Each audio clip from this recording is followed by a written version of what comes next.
ஓம் நமச்சிவாய. அனைத்து தமிழ் உள்ளங்களுக்கும் வணக்கம். நாம் இந்த பதிவில் பெயர்ச்சி அடைந்த சனி பகவானால் ஏற்பட போகும் தாக்கத்தை குறைக்க ராசிக்காரர்கள் செய்ய வேண்டிய பரிகாரங்கள் மற்றும் எந்த கோவிலில் உள்ள தெய்வத்தை வழிபட வேண்டும் என்பதனை பற்றி விரிவாக காண்போம்.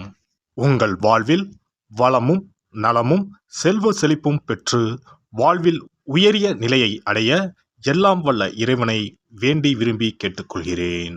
நீதி பகவானாக பார்க்கப்படும் சனி பகவானின் ஆதிக்கம்தான் நம் வாழ்க்கையின் சகலத்துக்கும் காரணம்.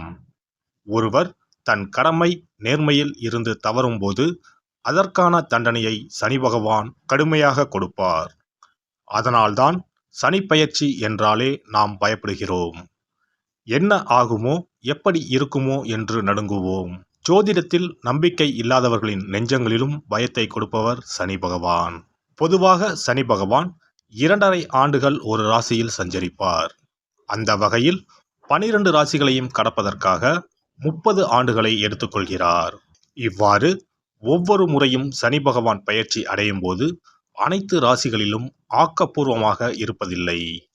அப்படியாக சனி பகவான் மகரம் ராசியில் இருந்து கும்ப ராசிக்கு இடப்பெயர்ச்சி அடைகிறார். அதன்படி மேசம் லாபச்சனி, ரிஷபம் தொழில் சனி, மிதுனம் பாக்கிய சனி, துலாம் புண்ணிய சனி, தனுசு தைரிய சனி என வருவதால் இந்த ராசிக்காரர்கள் கொஞ்சம் நிம்மதி பெருமூச்சு விடலாம். அவ்வப்போது சனி பகவானை வழிபாடு செய்து வாருங்கள். வாழ்க்கையில் நல்லது நடப்பதற்கும் நன்றியை சொல்லிவிட்டு வாருங்கள். அதுவே கடகம் ராசிக்காரர்களுக்கு அஷ்டம சனியும், சிம்ம ராசிக்காரர்களுக்கு கண்டச்சனியும், கும்பம் மகரம் மீனம் உள்ளிட்ட ராசிக்காரர்களுக்கு 7.5 சனியும் உள்ளது. தனுசு ராசிக்காரர்கள் 7.5 சனியில் இருந்து விடுபட்டு உள்ளீர்கள். விருச்சிகம் ராசிக்காரர்களுக்கு அர்த்தாஷ்டம சனியாக உள்ளது. எனவே இவர்கள் தங்கள் வாழ்க்கையில் எடுத்து வைக்கும் ஒவ்வொரு அடியையும் மிகுந்த எச்சரிக்கையுடன் எடுத்து வைக்க வேண்டும். மேலும் கும்பராசியில் சஞ்சரிக்கும் சனி பெயர்ச்சியின் தாக்கம் அனைத்து ராசிகளிலும் காணப்படும். சனி பகவானின் தாக்கத்தில் இருந்து தப்பிக்க பரிகாரம் ஒன்றே வழி.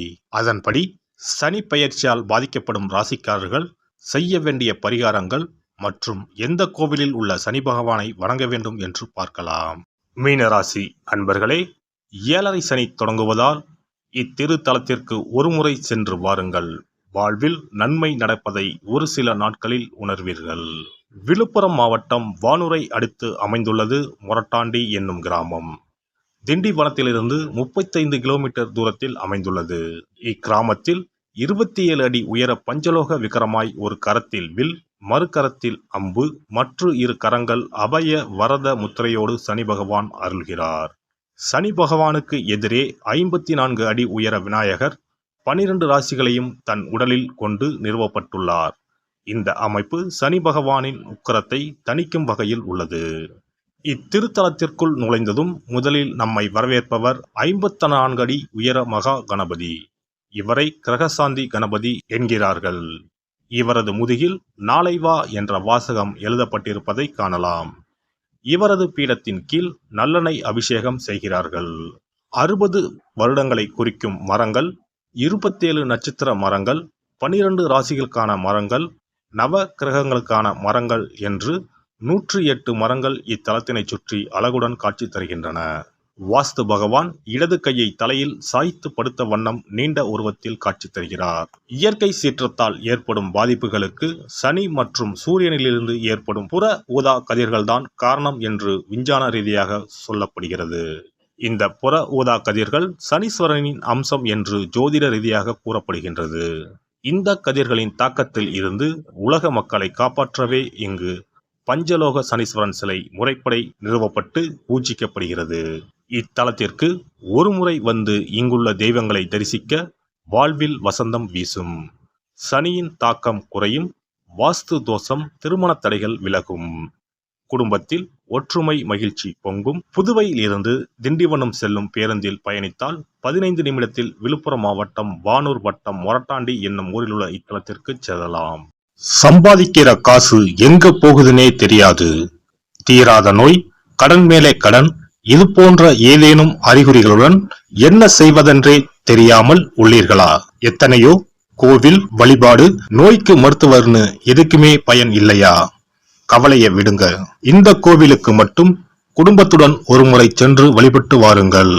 அதன் பிறகு தடைப்பட்டு இருந்த உங்களது வளர்ச்சியும் ஆரோக்கியமும் பிடித்த தோஷங்களும் விலகி ஓடுகிறத ஒரு சில நாட்களில் உணருவீர்கள்.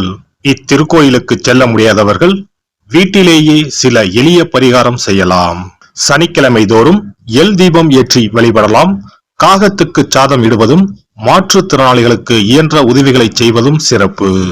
சனிக்கிழமை தோறும் சனி பகவானுக்கு இரும்பு அகல் விளக்கில் நல்லெண்ணெயில் தீபம் ஏற்றி வழிபட பலவித பலன்களை பெறலாம். கருங்குவளை மலர்களால் சனி பகவானுக்கு அர்ச்சனை செய்து வர நன்மைகள் பலவற்றை பெறலாம்.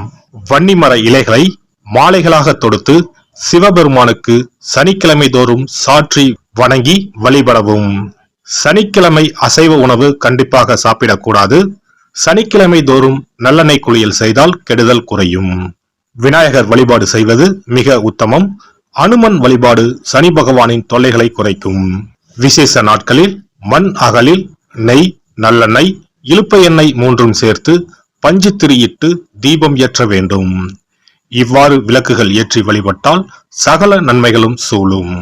சாமி சன்னதியில் இந்த தீபங்கள் இரண்டையும் ஏற்றி வழிபடுவது இன்னும் மிகச் சிறப்பு. இந்த வீடியோ உங்களுக்கு பிடிச்சிருந்தா லைக் பண்ணுங்க, ஷேர் பண்ணுங்க அண்ட் சப்ஸ்கிரைப் பண்ணுங்க. பக்கத்துல இருக்க பெல் ஐகானை கிளிக் பண்ணுங்க. நன்றி, வணக்கம், வாழ்க வளமுடன்.